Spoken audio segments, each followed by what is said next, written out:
I'm your host, Logan 23. You're joining me for the Rake and Recluse, Chapter 27. Lilly. You're frozen down the barrel of Hepplewort's gun. Next to you, Perry is as tense as a live wire. Hepplewort's familiar, cold eyes pierce through you, but you feel strangely calm. Stow your gun, man! A horse whines nearby. Out of the corner of your eye, you see police uniforms. Hepplewort, we are taking you back to London to face charges of murder. If you do not cooperate with us, be forced to fire. Hepplewort's gun doesn't waver. Murder? The poor girl Gideon went to see in the morgue? You cannot be serious. I am an earl. She was nothing. Your hand clenches in the fist. On the contrary, she was the daughter of Sir Davis Cole. And you, sir, left enough proof behind that your guilt is beyond doubt. For the first time since the policeman's arrival, Hepplewort looks nervous. Why was she alone? Why would a lady be? I should tell him...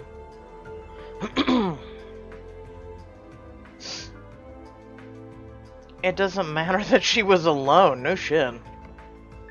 So because she was alone, she was fair prey? Your voice is trembling with rage. Beside you, Perry looks panicked.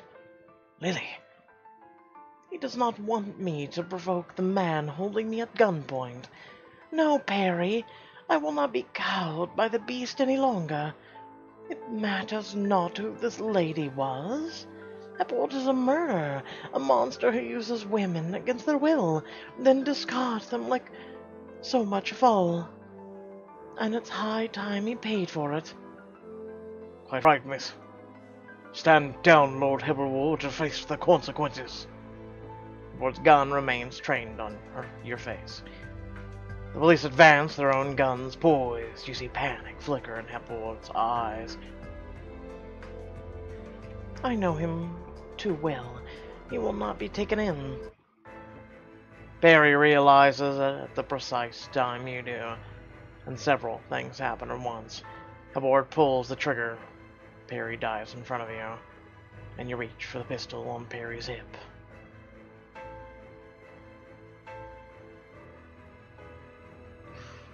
Illusion of choice. Shoot blindly! Pinch your eyes shut and pull the trigger. You hear the sound of a bullet hitting home, a groan of pain. You open your eyes to see Hepplewort writhing in the dirt, but not for long. Between one breath and his next, Hepplewort stills, his dead eyes stare blankly into the sky. Lady Hepplewort lets loose a blood-curdling scream. My son! She crumples to her knees and cradles her son's head in her lap. It's when you realize that Hepplewort isn't the only one on the ground. Perry! You gasp and fall to Perry's side, his face is pale and scrunched in pain. Perry! Perry! He groans as your hands fly over his body, looking for the source of the injury. Speak to me, damn you! He's clutching his shoulder, blood seeps out from between his fingers. Did he hit you? Not him. His voice is scarcely a whisper, you lean closer to hear him. Your heart in your throat. What, Perry? What did you say? Wasn't him. Wait! She shot it? Mother... Oops.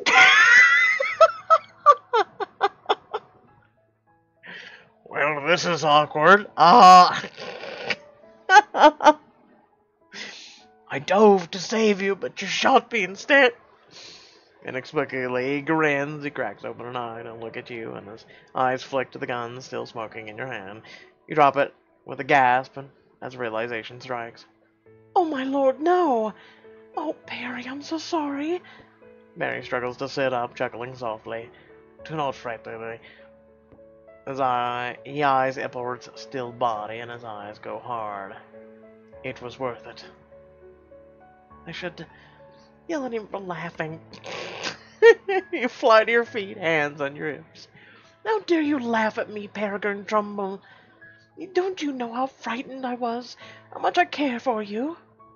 Watch yourself, Barry. Looks like as if you may be in for another bullet. You glare at the Duke, and his amusement quickly flees.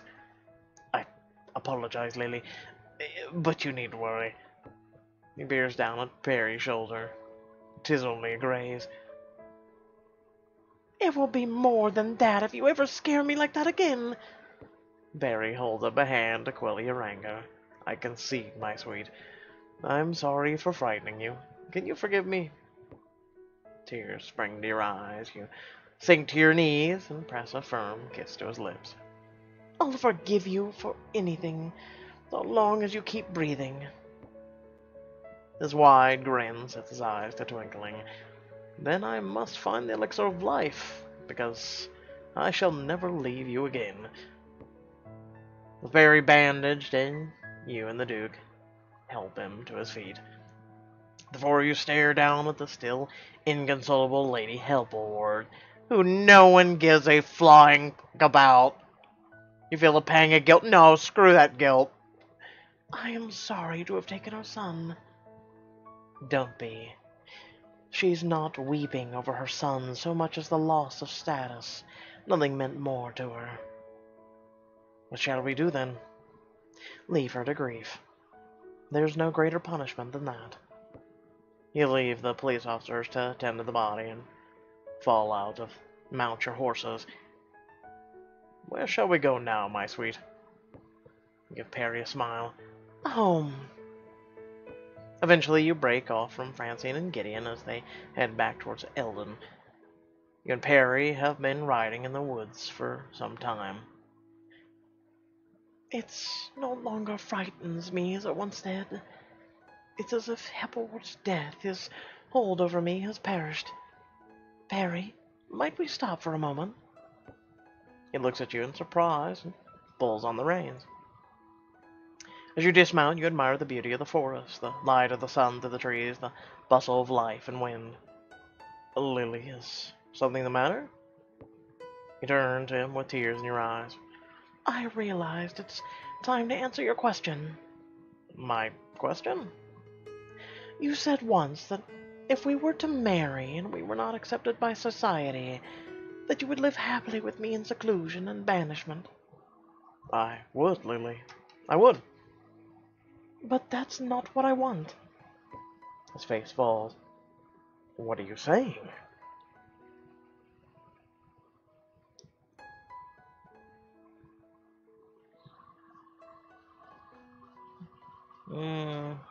Okay, hold on, I'm rubbing my eye because I feel like something is in my eye while I'm also reading it with the other eye. So the question is, because I hate these, right when you get to the end is when it typically matters for diamonds. It's no longer an illusion of choice, it's choosing to be happy or not.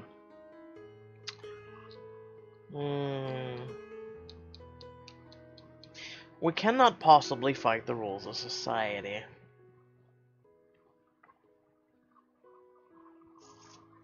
I hope when I press this, this does not mean we're giving up. Like our relationship is just done. Let's see. You have said that we will hide at your real estate, live our days happily, and never to be heard from again. But we cannot fight the rules of society. We cannot stop them from their judgment. And I cannot ask you to. But... Stride forward and press a finger to his lips. What I mean to say is, I will never leave. I will never hide. I will be your wife in all things for as long as I shall live. And if society disdains us for it, so be it. Smile up at his wide green eyes. You have stolen my heart, my very life. There is no living for me where you are not concerned. You drop your hand from Perry's lips and stare deep into his eyes.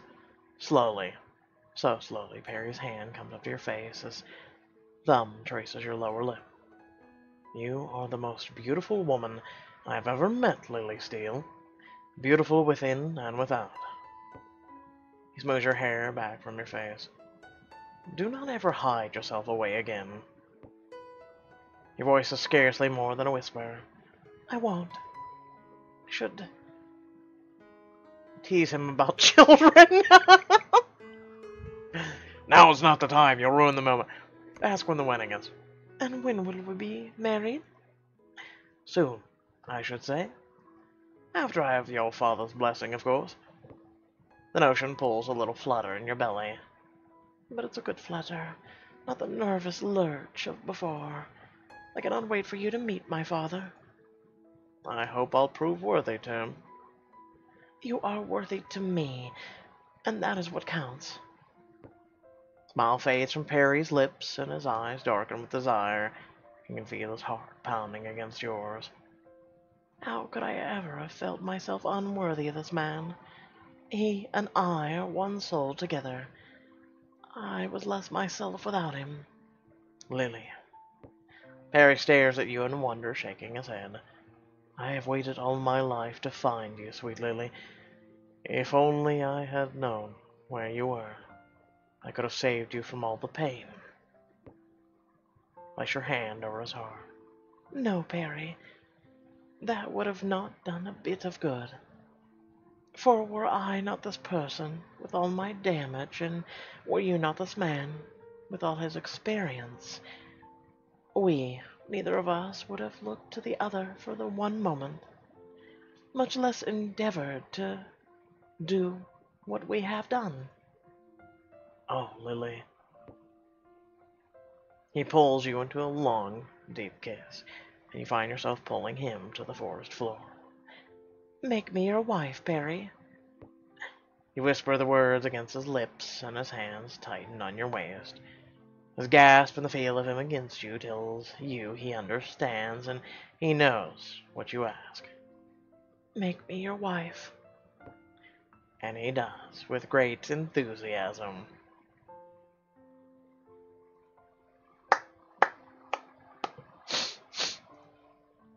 I'm assuming the next one is Francine and Gideon. Okay, so there was an illusion of choice there. Thankfully, we didn't do the diamond one, or that would have sucked. I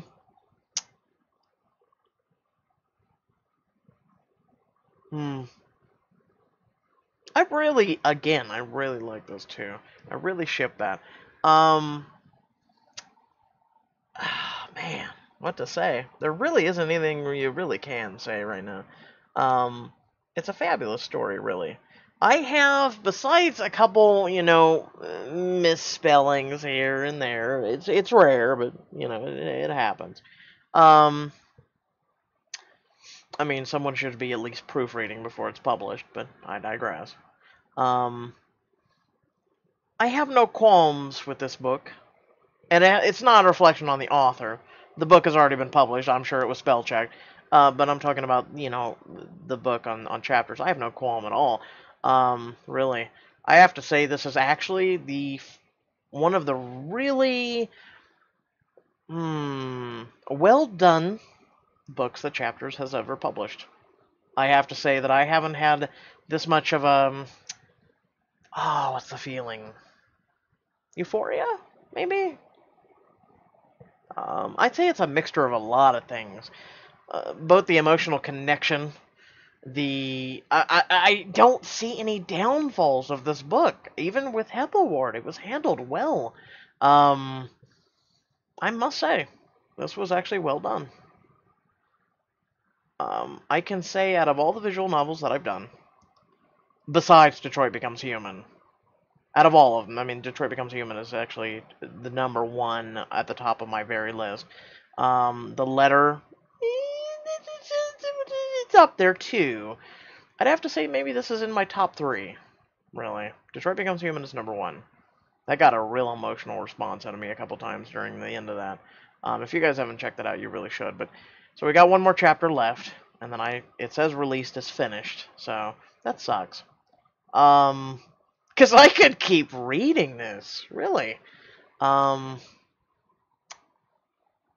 mean, for explicitness, of course, Twice the Growl wins for, that, but I can at least say on behalf of myself, and I'd say most of the readers, we're not all here for bounce chicka wow wow.